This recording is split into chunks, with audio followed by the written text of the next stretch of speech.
Juan el Bautista. ¡El día del juicio! El valiente profeta que proclama el advenimiento de un nuevo Mesías. Está convencido de que el juicio final es inminente. El predicador que bautizaría a Jesús, mostrándole la misión que Dios le había encomendado. En ese momento se produjo un profundo cambio en Jesús. La ciencia se ha sumado a la misión de conectar el pasado con el presente. Se van a analizar las reliquias de Juan el Bautista con el fin de establecer un vínculo con el hombre que, según la Biblia, era el primo de Juan, el propio Jesús, y ayudarnos así a conocer mejor la figura de Juan el Bautista.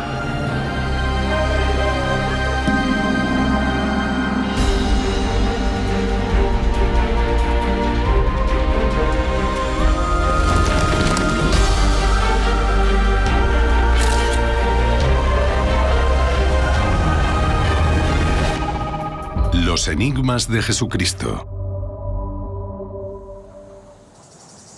Los huesos de Juan Bautista. Desierto de Judea, siglo I. Un lugar tremendamente inhóspito en los confines del Imperio Romano.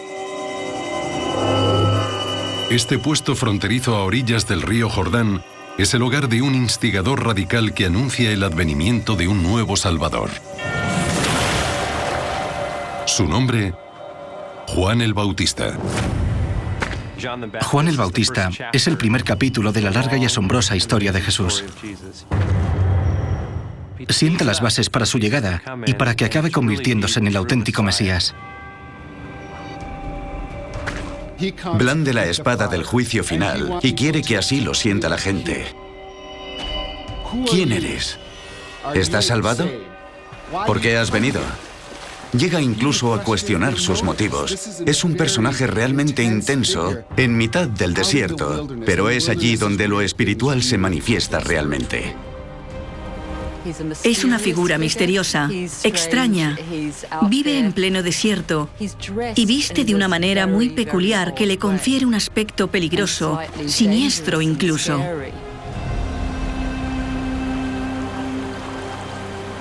Sin embargo, hoy en día el singular atractivo de este carismático profeta se ha diluido en la historia. ¿Quién era este exaltado predicador que anunciaba el advenimiento del Mesías? ¿Qué fue lo que condujo a Jesús hasta él?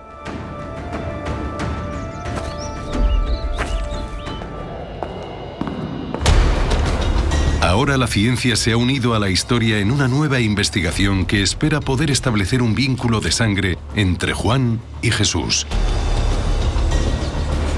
Su misión es analizar huesos que al parecer pertenecieron a Juan. Por primera vez, podemos situar estas reliquias en la época y en la fecha correspondientes, y así conocer mejor su historia y cómo se ha transmitido hasta hoy.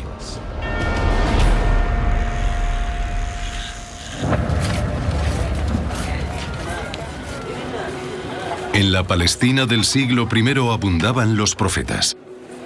Siguen la tradición de predicadores del Antiguo Testamento como Isaías y Elías.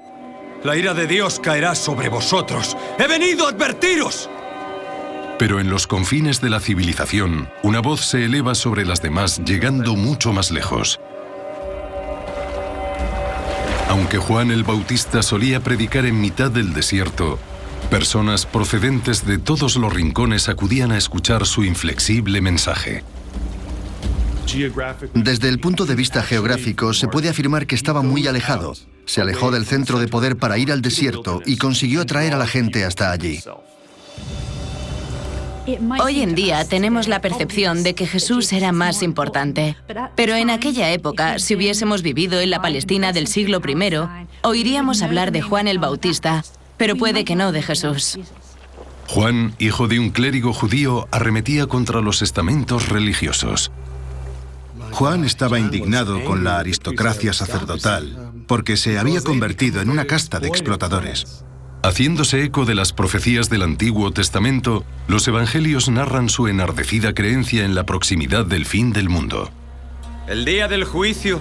Y con él la llegada de un nuevo Mesías. El reino de Dios está próximo. Para prepararse, Juan les insta a que se arrepientan y expíen sus pecados. Y para ello, deben ser bautizados. Encontrarse con Juan en el desierto es encontrarse con una persona que te hace ver que has pecado, que no has estado a la altura de lo que Dios esperaba de ti, y que sin duda lo mejor es el arrepentimiento.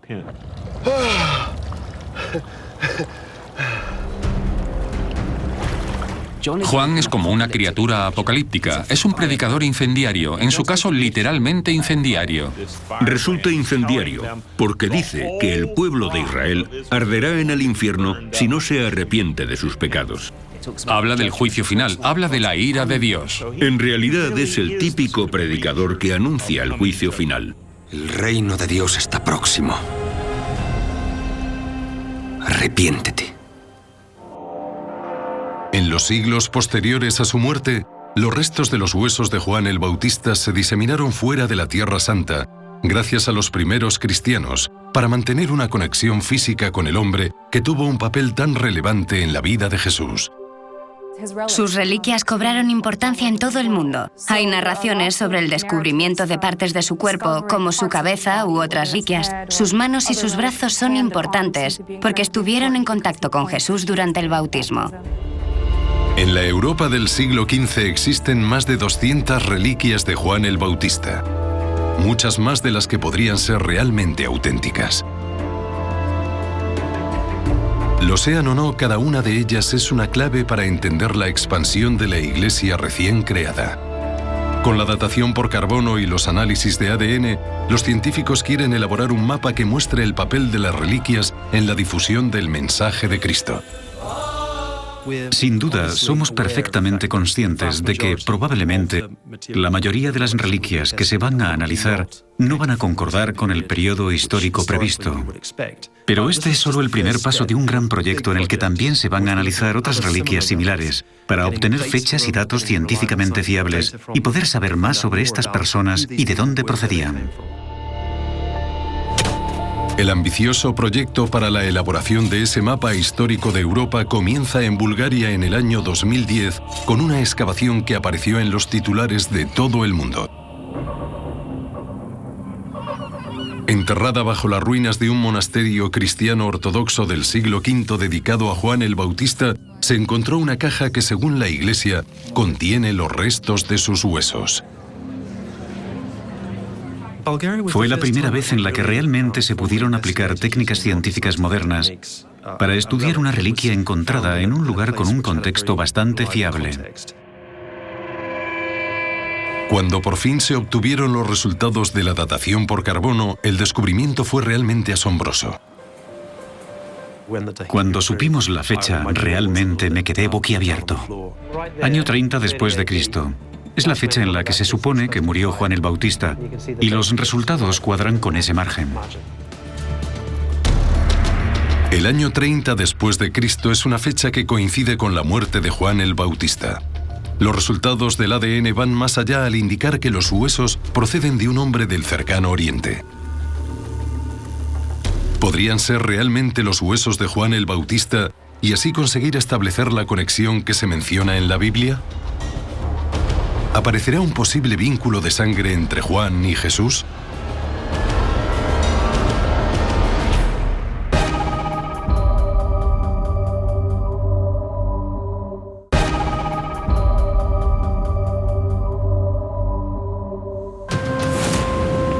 La historia de la relación de Juan el Bautista con Jesús procede del Evangelio de Lucas. En el Evangelio de Lucas se menciona un vínculo familiar entre María, madre de Jesús, e Isabel, madre de Juan. Utiliza un término muy vago, parientes, que en nuestra opinión podría significar algo similar a primas. Este hecho no se menciona en todos los evangelios. Pero en el de Lucas, la historia comienza cuando una noche la madre de Jesús, María, recibe la visita de un ángel.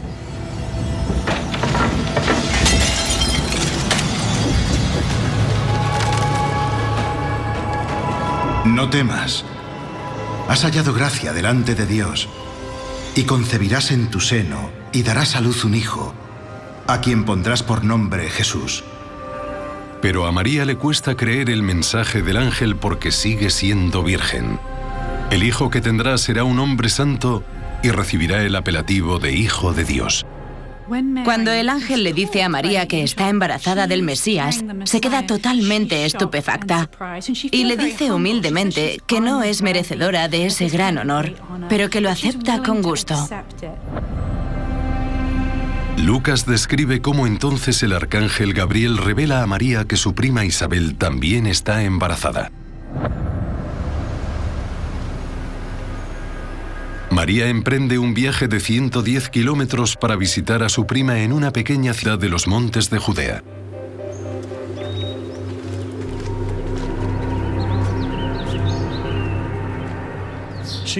María fue a visitar a su prima Isabel, la única persona con la que podía hablar sin tapujos del vuelco que había dado su vida.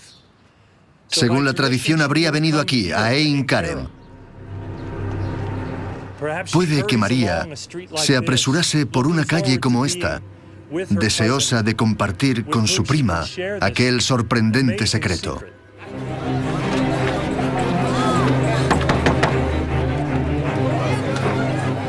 ¡Isabel! ¡Isabel! María. ¿Qué ocurre? Isabel le cuenta a María cómo, a pesar de ser demasiado mayor para concebir, es cierto que está embarazada de 6 meses. En cuanto escuché tu voz saludándome, la criatura saltó de gozo en mi vientre. Cuando María se encuentra con Isabel, ambas embarazadas, Juan el Bautista saltó de gozo en el vientre de Isabel. Las dos mujeres tenían una relación muy estrecha. En los evangelios se intenta describir a Juan como el precursor que debe preparar el camino para el advenimiento del Señor, que no era otro que el propio Jesús. 2000 años pensando en el posible parentesco entre Juan y Jesús han dado lugar a una nueva investigación para estudiar las reliquias de Juan el Bautista. Los investigadores británicos Tom Hyam y George Kazan se encuentran en el Museo Nelson Atkins de Kansas City, Missouri. Quieren analizar un antiguo tesoro que podría ser el dedo de Juan el Bautista. ¿Pertenecerá a la misma persona que los restos encontrados en Bulgaria? Esta es la custodia que contiene la reliquia. Está bañada en oro y data aproximadamente de 1400. Lo realmente interesante de la reliquia de Kansas es que por primera vez podremos comparar la prueba de datación por carbono que se le hará con la realizada en el hallazgo de Bulgaria. El hueso es humano y procedente de una mano. Lo interesante del dedo es que es parte de un tesoro medieval, el tesoro de Guelph, que está relacionado con un caballero alemán, Enrique el León. Sabemos que visitó Constantinopla y que solicitó unas reliquias, pero es posible que su origen sea mucho más antiguo.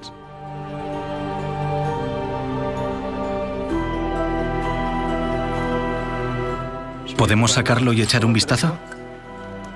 A salvo dentro de un elaborado recipiente del siglo XIV, el verdadero reto para los científicos es cómo sacar el hueso de su preciada custodia.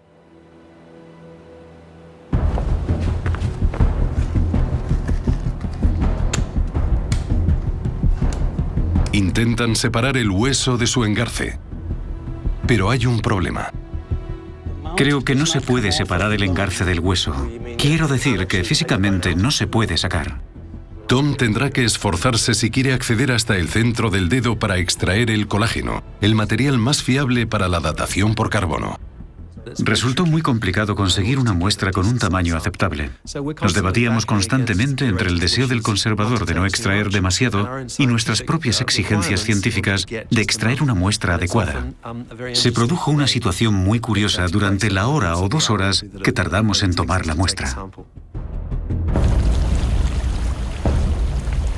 El reino de Dios está próximo. Se acerca el día del juicio final. 2000 años antes, a orillas del río Jordán, el enigmático mensaje de Juan el Bautista continúa atrayendo a las multitudes. Uno de los hombres que acudió hasta él no solo cambiaría el futuro de Juan, sino el devenir de la historia.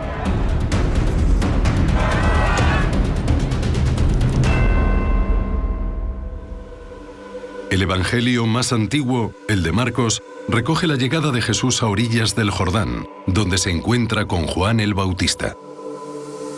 Según Lucas, Jesús tenía 30 años. Creo que uno de los pocos sucesos que los historiadores podemos considerar indiscutibles sobre el ministerio de Jesús es que efectivamente fue bautizado por Juan el Bautista y que comenzó su carrera siguiendo la estela de Juan.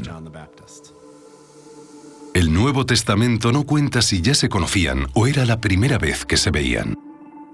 Sabemos que Jesús sentía un profundo respeto por Juan y que se sentía lo bastante atraído por su carisma, su carácter y sus enseñanzas como para aceptar el bautismo. Es sin duda innegable.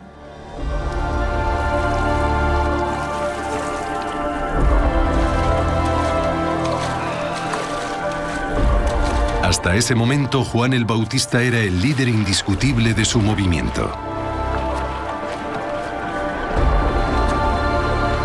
Pero en el encuentro con Jesús, sucedió algo inesperado. Soy yo el que necesito que me bautices. ¿Y acudes a mí? Jesús declina la súplica de Juan. Es él quien quiere recibir el bautismo de manos de Juan. Juan, haz lo que te pido. Su bautismo fue muy distinto al del resto.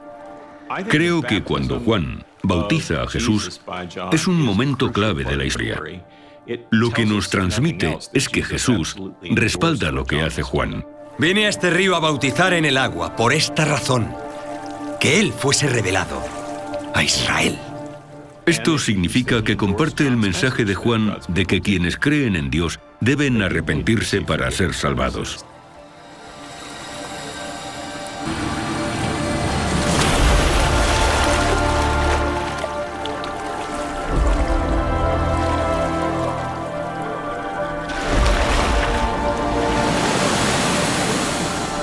Inmediatamente al salir del agua vio que los cielos se abrían y que el Espíritu, como paloma, descendía sobre él. Y se oyó una voz desde el cielo que decía: Tú eres mi Hijo amado. En ti me complazco. En ese momento se produjo un profundo cambio en Jesús al descubrir su vocación, la llamada a predicar su propio mensaje. Es el inicio del ministerio de Jesús. Cuando se conocieron, cuando Jesús descubrió por sí mismo el carisma de Juan el Bautista, su habilidad para predicar, su fervor apocalíptico, su crítica a los poderosos del momento, todo eso dio rienda suelta a la latente vocación de Jesús como predicador y dio inicio a su ministerio. Confía en ti. Pero para los estudiosos de la Biblia se plantea un dilema. Hay algo que no se tiene en cuenta al abordar esto. Los evangelios hacen hincapié en que Juan el Bautista estaba al servicio de Jesús, pero el que bautiza es Juan. Los evangelios han intentado restar importancia al hecho de que fue Juan quien bautizó a Jesús, situándolo en una posición de subordinación, porque era una cuestión que resultaba problemática en los primeros años de la Iglesia. Los autores de los evangelios se esforzaron en conciliar el estatus de Juan con el de Jesús. Y lo cierto es que al final es el movimiento de Jesús el que sobrevive y prospera. En un principio da la impresión de que Juan es como un mentor para Jesús. Al fin y al cabo es él quien le ha traído hasta el río Jordán, pero luego sus caminos se separan. Uno de los mensajes de Juan que más me gusta es cuando la popularidad de Jesús comienza a crecer y los discípulos de Juan, que continúa con su labor, le dicen: todo el mundo habla del bautismo de Jesús. Y Juan responde: Él debe crecer y yo de crecer. Juan demuestra una humildad sorprendente, reconociendo que lo importante no es él, sino Jesús. Para mí es un gesto de humildad y aceptación de su ministerio. Jesús no volvería a ver a Juan.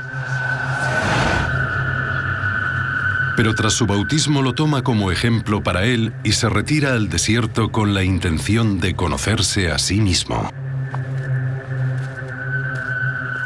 En el libro del profeta Isaías se afirma que es en el desierto donde se prepara el camino del Señor.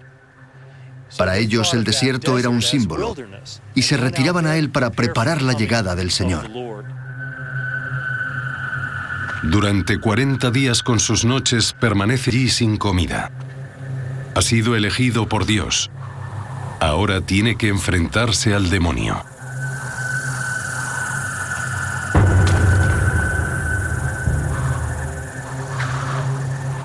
Según el Evangelio de Lucas, el demonio puso a prueba a Jesús y le tentó 3 veces.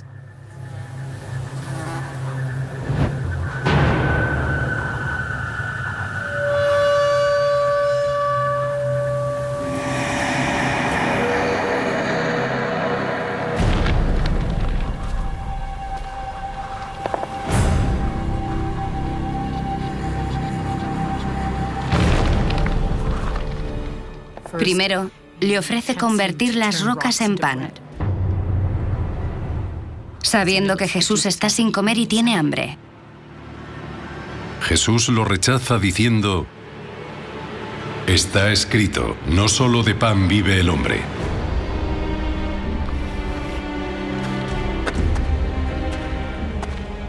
A continuación, le ofrece poder. Le ofrece gobernar en todos los reinos de este mundo. Al Señor tu Dios adorarás, y solo a Él servirás.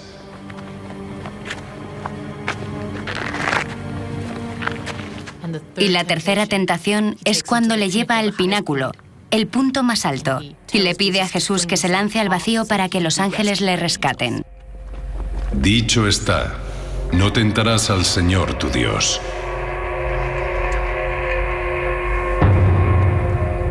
Sabemos que Jesús se resistió. Yo no hubiera sido capaz de resistirme a convertir las piedras en pan. Imagina poder resistir la tentación de comer cuando llevas días hambriento.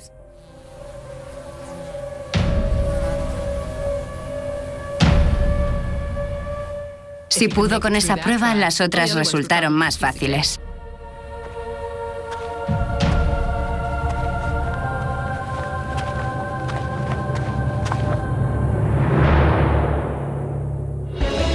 Juan también le produjo un cambio permanente el encuentro con Jesús. Desde ese momento enfoca su labor en su mayor enfrentamiento hasta entonces. ¡El reino de Dios está próximo!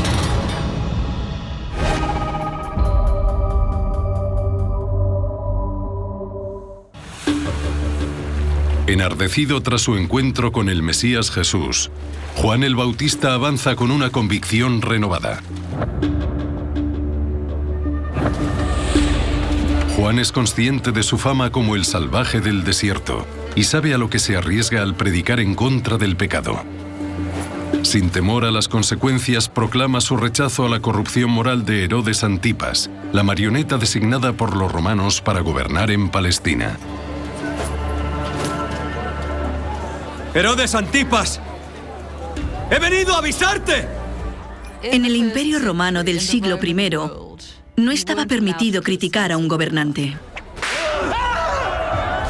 Alguien como Herodes tenía su propio ejército y estaba muy al tanto de lo que pasaba. La ira de Dios caerá sobre vosotros. Herodes Antipas era el peor líder que se pueda imaginar. Solo quería complacer a Roma y eso hizo que, digamos, se excediese un poco en sus funciones. Protegido por Roma, Herodes gobierna Galilea con el desprecio propio de un autócrata. Pero Herodes había cometido un grave error de cálculo. Despreciando por completo la ley judía, contrajo matrimonio con Herodías, la mujer de su hermano. Era una clara violación de una ley recogida en el Levítico que establece que un hombre no puede yacer con la mujer de su hermano. Herodías es la mujer de su hermano. Juan el Bautista fue muy crítico con el régimen político, sobre todo con Herodes, por haber desposado a la mujer de su hermano. Fue crítico con su inmoralidad y con su maltrato al pueblo. La ira de Dios caerá sobre Los judíos se sienten oprimidos por un gobierno extranjero y no saben qué hacer. Juan se presenta como alguien que puede hacer algo. Sin tener en cuenta el riesgo que corre, Juan acusa abiertamente a Herodes y a su mujer de transgredir la ley judía. ¡Repúdiala! ¡Aléjala de aquí! Cuando Juan el Bautista gritó a los 4 vientos lo que todo el mundo andaba murmurando entre sí de forma privada, se colocó en una posición peligrosa en la que podía ser acusado de sedición, de traición. Era algo parecido a un terrorista. Si la campaña de Juan el Bautista contra Herodes Antipas hubiese continuado, podría haberse desencadenado una revolución. La provocación de Juan acarreaba un peligro mortal porque implicaba un enfrentamiento directo con el líder judío del que solo uno podía salir victorioso. ¡Herodes! ¡Serás castigado! He hecho esto antes y creo que sé cómo hacerlo. Bien. Iremos viendo sobre la marcha. En Kansas, el profesor Tom Hyam está intentando averiguar cómo perforar la reliquia de Juan el Bautista. Aquí ya está abierto. Lo intentamos ahí primero y a ver qué pasa. Espera hacer una datación por carbono del interior del hueso y tal vez conseguir un perfil de ADN para después contrastarlo con el de la reliquia del siglo I encontrada en Bulgaria. Lo que queremos datar es el colágeno del hueso. Ahí está la proteína que, en una persona de nuestra época, equivale al 20% de su peso. Pero claro, se produce una pérdida en los materiales antiguos. Se degrada, a menudo no se dispone más que de una pequeña cantidad. Cuando se datan reliquias muy pequeñas, resulta muy difícil obtener una muestra con un tamaño adecuado que contenga colágeno suficiente para realizar la datación.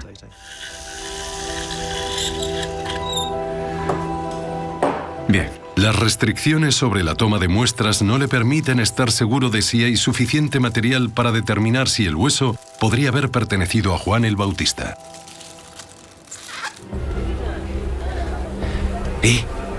En Jerusalén, cuanto más denuncia Juan el Bautista el comportamiento de Herodes, más se arriesga a encolerizarle y sufrir las peligrosas consecuencias. Se podía hablar sobre arrepentimiento y la llegada del juicio final sin problema. Pero atacar personalmente a Herodes conllevaba que él te devolviese personalmente el ataque. ¿Qué sucede? Creo que Herodes Antipas vivía una contradicción. Por un lado, no podía resistirse a su ambición, a su deseo de gobernar y al deseo por su mujer. Pero al casarse con ella, había transgredido la ley judía y eso le perjudicó a la hora de ejercer su poder. Alguien insulta a tu mujer y no es castigado por ello. Herodías tenía una personalidad arrolladora. No eres un hombre, eres un cobarde. Se deja llevar por sus propios deseos y su lujuria, aunque viole la ley.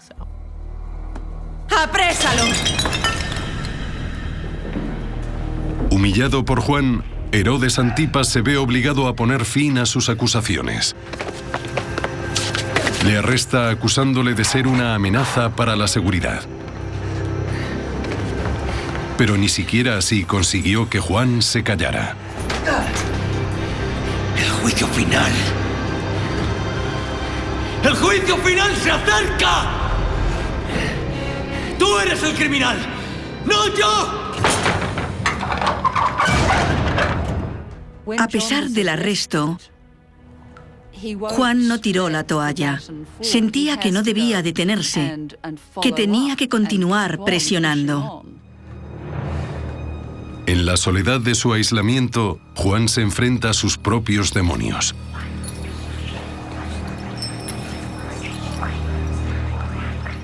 Mientras estuvo encarcelado, Juan tuvo mucho tiempo para pensar sobre Jesús e incluso para preguntarse si sería el Mesías que él anunciaba. Durante su confinamiento, Juan comenzó a atormentarse con la idea de haber depositado su fe en que Jesús era el siguiente Mesías. Se trata de alguien que desea fervientemente cambiar la vida de la gente, cambiar la sociedad. Y se siente frustrado. Por eso quiso preguntarle a Jesús, ¿eres tú el elegido? Eso le infundía esperanza mientras estaba encarcelado. Finalmente, decide enviar a sus seguidores a buscar a Jesús para plantearle una pregunta urgente. perdona nuestros pecados, así como nosotros perdonamos a los que nos ofenden. La respuesta de Jesús acabará siendo uno de los pasajes más famosos del Nuevo Testamento. Jesús pide a estos discípulos que le cuenten a Juan todo lo que está haciendo. Es una cuestión de acción. ¿Le encontrasteis? Sí. ¿Qué dijo? Predico la buena nueva para los pobres. Hago que los lisiados caminen y que los ciegos vean. Eso es lo que hago, Juan. Así que lo que tú anunciabas está sucediendo.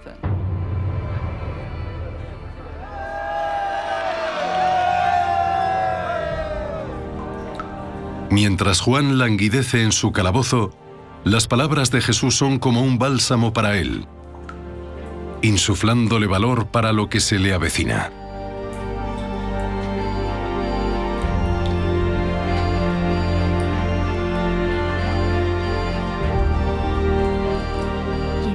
Está convencido de que es el Mesías y de que se avecina el fin de todas las injusticias que Juan ha tenido que ver. Confiesa tus pecados. Dios sabe quién eres. Herodes se siente humillado cuando en el juicio Juan arremete contra la inmoralidad de su matrimonio con la esposa de su hermano. El encarcelamiento de Juan no ha sido suficiente para aplacar a Herodías. Quiere venganza y exige a Herodes que acabe con el descarado profeta de una vez por todas. Criticaba duramente a Herodes por haberse divorciado para luego casarse con la esposa de su hermanastro. Confiesa tus pecados. Pero sabía que el problema era que él suponía una amenaza. Allana la senda del Señor.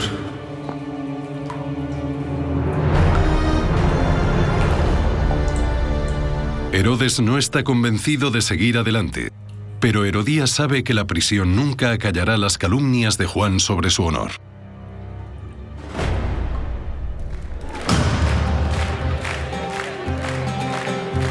Según Marcos, Herodías se sale con la suya durante un banquete en el cumpleaños de Herodes, en el que Salomé, su hija, les obsequia con un baile.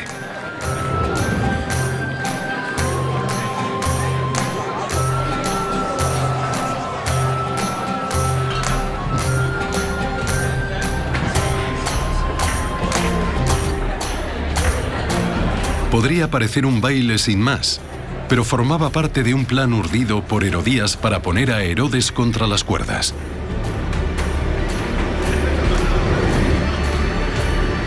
Había dado instrucciones a Salomé para que deslumbrara a Herodes y accediese a hacer lo que ella quisiera. Herodes acepta concederle lo que desee. Complació a Herodes y a sus invitados, y el rey le dijo a la chica: «Pídeme lo que desees y te lo concederé». Y le prometió solemnemente: «Sea lo que sea, te lo concederé, aunque sea la mitad de mi reino». Era un juego producto del momento, el resultado de un buen baile. Madre, ¿qué debería pedir? Eso era exactamente lo que esperaba Herodías para poder deshacerse por fin del molesto Juan.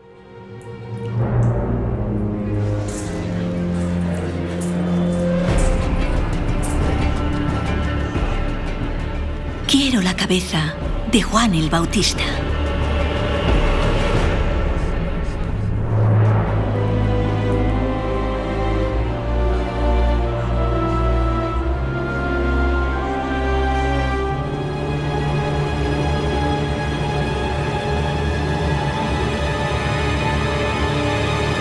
¡Guardias! Creo que cuando Juan el Bautista se dio cuenta de que Herodes le iba a ejecutar, tuvo una sorprendente sensación de final, de conclusión. Y como profeta, supo que aquello era la culminación de una profecía.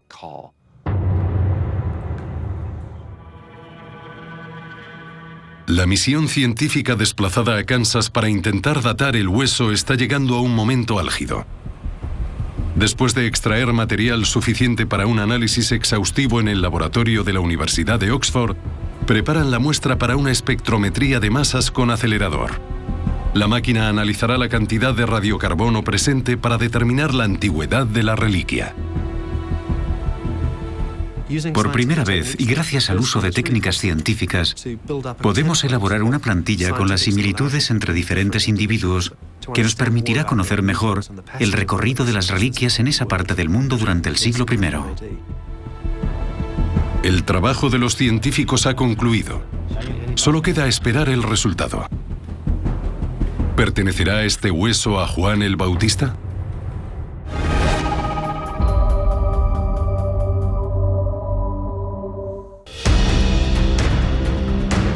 El profeta visionario, el predicador apasionado, el valiente instigador. Juan el Bautista, tras la sentencia a muerte dictada por Herodes, aguarda su destino. No hay nada en las Escrituras que me lleve a pensar que tuvo un momento de vacilación o miedo. Juan fue ejecutado para dar ejemplo a todos aquellos que deseaban denunciarles públicamente como lo había hecho él.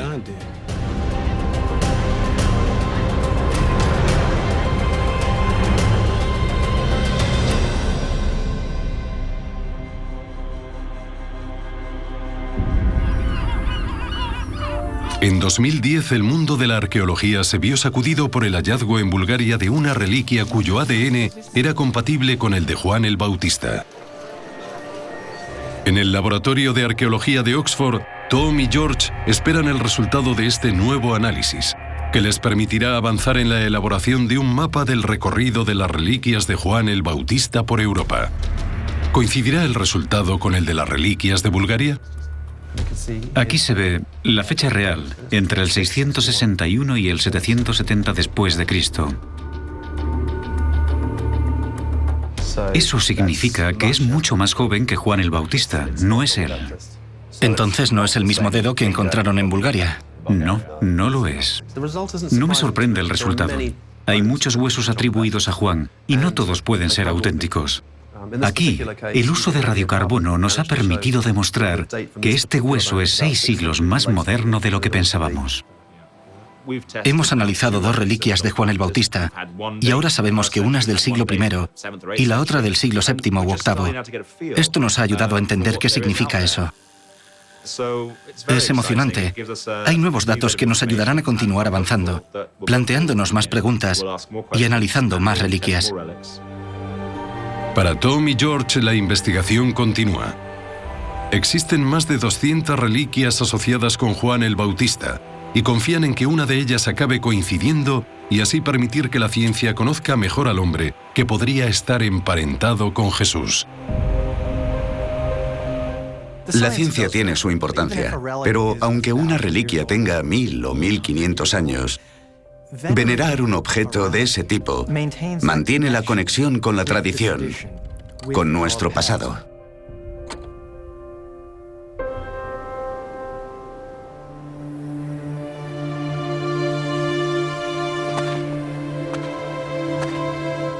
Sabemos por los evangelios que cuando Jesús supo que Juan había muerto, se retiró al desierto para estar solo. Sin duda fue un momento muy difícil. Que alguien a quien aprecias haya sido decapitado debe resultar sobrecogedor. Pero eso no le hizo cambiar su misión. Incluso debió alentarle. Para Jesús, Juan era como un catalizador del cambio. La persona que proclamó que ese era el momento, el punto de inflexión en la historia. En cierto modo, Juan el Bautista fue un modelo para Jesús porque nunca hizo concesiones. ¡El reino de Dios está cerca! Jesús se comportó igual hasta el momento de su muerte, urgiendo a sus seguidores a arrepentirse y abrazar a Dios. ¡Dios me ampara! ¡No tengo ningún temor! Juan el Bautista osó decir la verdad sobre los gobernantes y pagó un alto precio por ello. Creo que supo que era el mártir de una causa que buscaba algo más grande. Un mártir de una causa que anhelaba el reino de Dios en la tierra. Es lo que predicó toda su vida. Creo que Juan y Jesús tenían un concepto de Dios muy similar en lo que se refiere a lo que esperaban que hiciera la gente. a la necesidad de arrepentimiento. Esa era la idea que transformaría el mundo y querían que la gente empezara a hacerlo inmediatamente.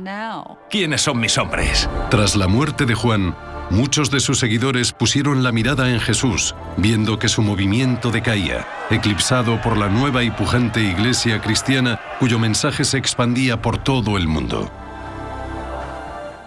Mucho después de la muerte de Jesús, todavía quedaban discípulos de Juan. Puede que la principal diferencia sea que en los primeros momentos del cristianismo se hizo un llamamiento a los gentiles y que cuando estos empezaron a convertirse, la misión adquirió una dimensión mundial imparable. Pero las palabras de Juan aún resuenan nítidamente a través de una de las enseñanzas más conocidas de Jesús, el Padre Nuestro. Padre nuestro, que estás en el cielo. Jesús se inspiró en Juan al pronunciar estas palabras. Bendito sea tu nombre, Señor. Perdona nuestros pecados, así como nosotros perdonamos a aquel que nos ofende. No nos dejes caer en la tentación. Y líbranos del mal.